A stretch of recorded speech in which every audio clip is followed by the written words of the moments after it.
Idemo ekipa, idemo, počinjemo. Evo sad može.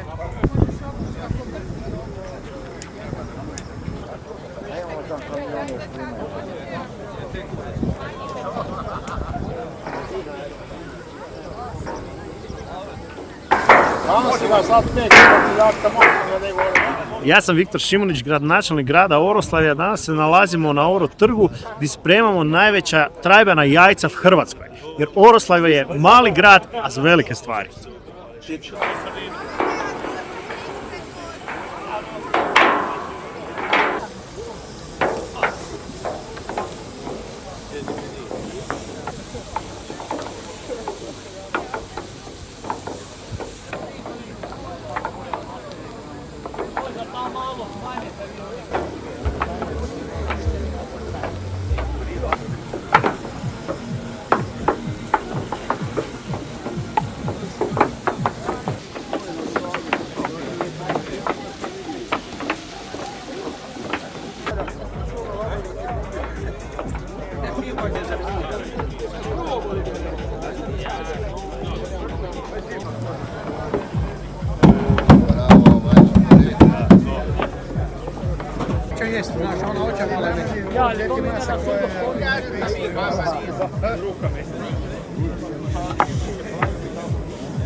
Ja sam Stjepan Kahlina, a ovo što vidite tu pored mene, to su znači sastojci koje će biti upotrebljene za pravljenje najvećih trajbanih jaja u Hrvatskoj.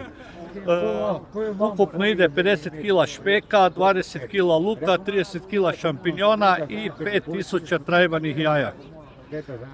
To sve će se podijeliti ljudima. Grad Oroslavlje naravno časti svoje građane, sugrađane i sve ljude dobre volje koji imaju volju i vremena doći pogledati i probati tu deliciju. To je preduskrsna delicija koja se radi u našim krajevima, znači tradicionalno, a postupak pripremanja je prvo ćemo luk prepršiti, znači zdinsati luk, pa špek, pa šampinjone i nakon toga stavljamo unutra 5000 trajbanih jaja. I naravno spećemo i podijelimo ljudima. Nadam se da će ljudi biti zadovoljni jer ako su oni, onda ćemo i mi.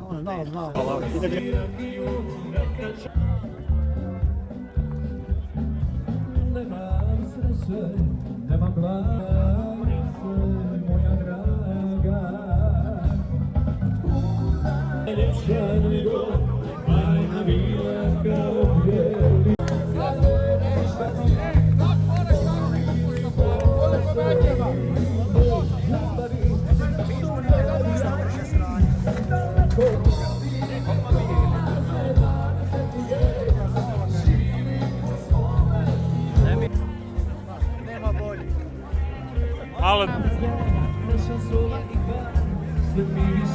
kakva su vam jajca? Jako dobra.